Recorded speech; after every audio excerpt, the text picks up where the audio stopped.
So the first step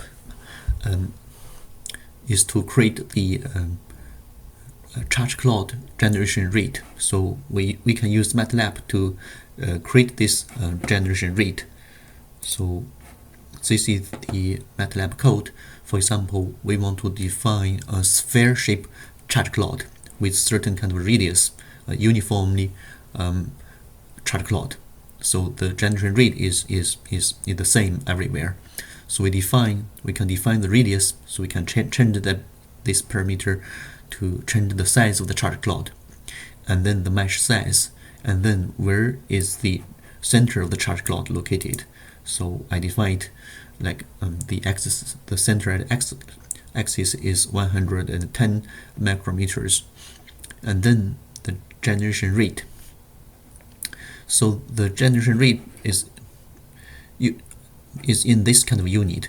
So you have to tune this parameter to make sure that after the device simulation, because anyway we have to import the charge generation rate to device and run the device simulation, and then get the real charge cloud density.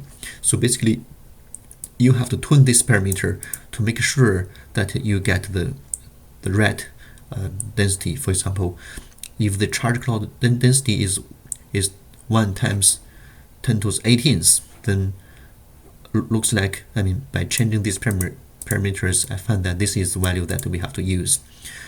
If we want to get a charge cloud with a density of 10 to the 19th, then we have to increase it to 1 order of magnitude.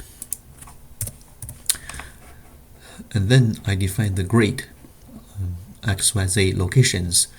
So these are the mesh point that we will define the generation rate, and then we assign this generation rate to these values, and then we save the data to this file.